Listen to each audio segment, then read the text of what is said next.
জি বাংলার অত্যন্ত জনপ্রিয় শো দিদি নাম্বার ওয়ান। এটি বাংলা টেলিভিশনের অন্যতম পুরনো রিয়েলিটি শো, যার সঞ্চালিকার ভূমিকাতে আমরা দেখেছি রচনা ব্যানার্জিকে।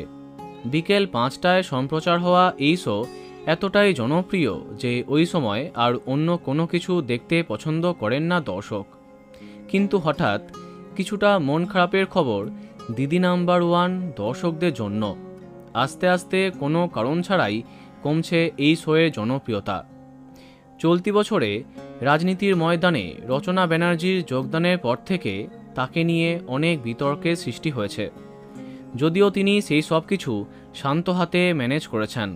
ভয় ছিল এরপর হয়তো রাজনীতির কারণে বন্ধ করবেন এই শো, কিন্তু সেই সব হয়নি। ভালোই চলছিল দিদি নাম্বার ওয়ান। কিন্তু এই আরজিকর কাণ্ডের জেরে অভিনেত্রীর জনপ্রিয়তা কমার সাথে এই শোয়ের জনপ্রিয়তাও কি কমল? কেননা টিআরপি তালিকায় চোখ দিলে দেখা যাবে চলতি সপ্তাহে মাত্র 2.1 টিআরপি পেয়েছে দিদি নাম্বার ওয়ান, আর সানডে স্পেশাল এপিসোডের টিআরপি 4.0। সম্প্রতি কম টিআরপির জন্য বন্ধ হচ্ছে রন্ধনে বন্ধন, পরিবর্তে চালু হচ্ছে রান্নাঘর।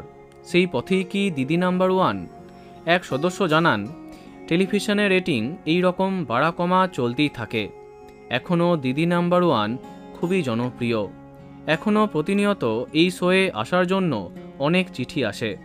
কিন্তু যাই হোক, কমতে থাকা টিআরপি কি কর্তৃপক্ষকে ভাবাচ্ছে?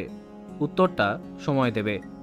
তো বন্ধুরা, এই শো তোমার কেমন লাগে কমেন্টে জানাতে পারো।